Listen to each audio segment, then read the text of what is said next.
नमस्कार साथियों सत्य की खोज में आपका स्वागत है। दोस्तों, वीडियो शुरू करने से पहले आपसे कहना चाहूँगा कि अगर अभी तक आप लोगों ने हमारे चैनल को सब्सक्राइब नहीं किया है तो सबसे पहले लाल वाले बटन पर क्लिक करके चैनल को सब्सक्राइब कर लीजिए और बेल आइकन को दबा दीजिए, जिससे हम जो भी वीडियो बनाएंगे सबसे पहले आपको मिल जाएगा। दोस्तों, हमारे देश में हमेशा से ही संस्कृति को हड़पने का रिवाज चलता चला आ रहा है और आज भी चल रहा है।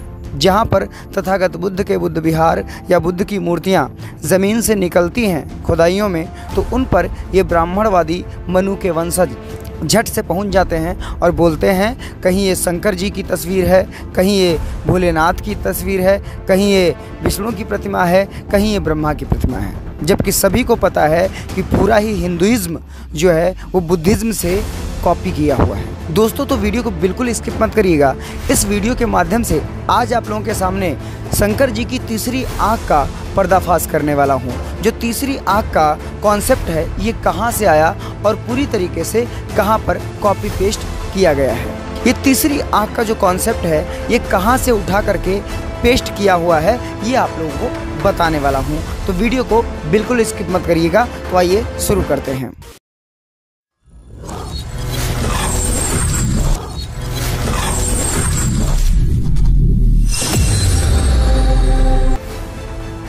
दोस्तों, ये जो तीसरी आँख का कॉन्सेप्ट है शंकर जी की तीसरी आँख का, जो आपने तस्वीर में देखी होगी कि शंकर जी के भोलेनाथ के 3 आँखें होती हैं, उसका कॉन्सेप्ट जो है उसका आखिर में राज क्या है? क्या सच में शंकर जी के 3 आँखें थी, यानी भोलेनाथ के 3 आँखें थी, या फिर फेक तरीके से गढ़ा गया है और समाज को बेवकूफ़ बनाया गया है? जी हाँ, इसी तरीके से आप लोगों को हम इस वीडियो के माध्यम से बताएंगे। दोस्तों, कहते हैं ना कि समाज में पाखंडवाद पूरी तरीके से फैला हुआ है और पाखंडवाद के लिए ये समझना बहुत ही ज़रूरी होता है कि यहाँ पर सच क्या है और झूठ क्या है, क्या बनावटी है, क्या असलियत है। इसके चक्कर में लोग असली कहानी को भूल करके पाखंडवादी ब्राह्मणवादियों के द्वारा रचित कहानियों पर भरोसा करने लगे हैं। सच क्या है वो उनको पता ही नहीं है। हम उस काम को करते हैं जो हमसे ये चतुर चालाक पाखंडवादी लोग करवाते हैं, लेकिन जो है वो हम करना बिल्कुल नहीं चाहते। दोस्तों, इसीलिए शिक्षित होना बहुत ही ज़रूरी है, क्योंकि शिक्षा वो चीज़ होती है जिसमें आप लोगों को अच्छी से अच्छी जानकारी मिल सकती है। वहाँ से आप इंस्क्रिप्शंस उठा सकते हैं और इंस्क्रिप्शंस देख सकते हैं कि सच क्या है, गलत क्या है। अगर आपके पास शिक्षा है तो आप बड़ी से बड़ी लड़ाई लड़ सकते हैं, अपने अधिकार की लड़ाई लड़ सकते हैं और आप सही और गलत की भी पहचान कर सकते हैं। लेकिन शिक्षित होना ज़रूरी है। डिग्री होल्डर भी आज के समय में गोबर पूजने में लगे हैं, तो क्या कर सकते हैं? खैर, कोई नहीं। दोस्तों, आप ये तस्वीर देख रहे हैं, ये तस्वीर जो है ये भोलेनाथ की तस्वीर है। ये भोलेनाथ की तस्वीर है। इनका जो कॉन्सेप्ट है पूरी तरीके से इनके मस्तक पे आँख है और ये मान्यता है, ये मनुवादी विचारधारा के लोग बताते हैं कि अगर भोलेनाथ की तीसरी आँख खुल गई तो यहाँ पर प्रलय आ जाएगा, सभी लोग भस्म हो जाएंगे, क्योंकि तीसरी आँख इसीलिए भोलेनाथ की खुलती नहीं है। ये कॉन्सेप्ट है और ये ग्रंथों में दिया हुआ है। इस तीसरी आँख के द्वारा लोगों को डराया जाता है, जबकि इसका कॉन्सेप्ट बिल्कुल अलग है। ये जो तीसरी आँख का कॉन्सेप्ट है ये बुद्धिज़्म से चोरी है। जी हाँ, इसलिए मैं कह रहा हूँ इतना शान से कि इस तस्वीर को आप देखिए। हाँ, आपको लग रहा होगा ये तो शंकर की तस्वीर है भाई, इसमें 3 आँखें हैं, लेकिन नहीं। इसको थोड़ा जूम मारिए, अभी भी शंकर की लग रही है ना? हाँ, लग रही होगी। रीज़न क्या है? क्योंकि आपने इतना ही तस्वीर देखी है। लेकिन अब देखिए, ये जो तस्वीर है ये तस्वीर पूरी अब है।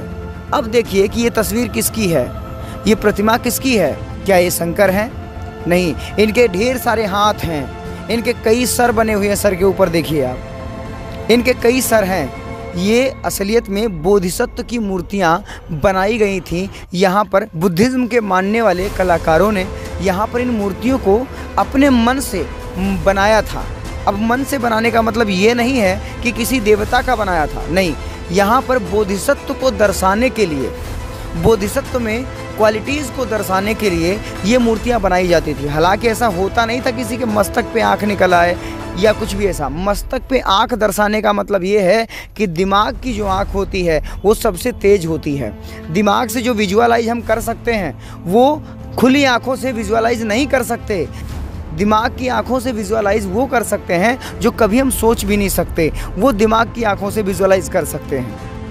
समझिएगा, विचार करिए। इसलिए तीसरी आंख का कॉन्सेप्ट यहाँ बुद्धिज्म में डाला गया। लेकिन इस प्रतिमा को चोरी करके प्रतिमा बनाई गई, वो भोलेनाथ की बनाई गई, जिसमें ये दर्शाया गया कि यहाँ पर 3 आंखें दिखाई गई एक इंसान के, और बताया गया कि ये तीसरी आंख भैया बड़ी ख़राब है, अगर ये तीसरी आंख खुल गई तो समझ लो इस दुनिया में प्रलय आ जाएगा। तो ऐसा बिल्कुल नहीं है, इस बात को आप समझें और जानें। ये सिर्फ और सिर्फ कुछ लोगों की चाल है, और इस चाल को समझेंगे तभी आगे बढ़ पाएंगे। दोस्तों, इस वीडियो के बारे में क्या ख्याल है कमेंट बॉक्स में ज़रूर बताइएगा, और इस तीसरी आंख के कॉन्सेप्ट को अच्छे से समझ लीजिएगा और अन्य लोगों में इस वीडियो को शेयर कर दीजिएगा, जिससे ये जानकारी अन्य लोगों तक पहुंच सके। दोस्तों, ऐसे ही वीडियो पाने के लिए हमारे चैनल को फटाफट सब्सक्राइब कर लीजिए। मिलते हैं अगले वीडियो में, तब तक के लिए नमस्कार। और हमारे चैनल को फाइनेंशियली सपोर्ट भी कर सकते हैं। इस QR कोड को स्कैन करके आप हमको फाइनेंशियली सपोर्ट कर सकते हैं, जिससे हम और भी अच्छी अच्छी जानकारी ला सकें।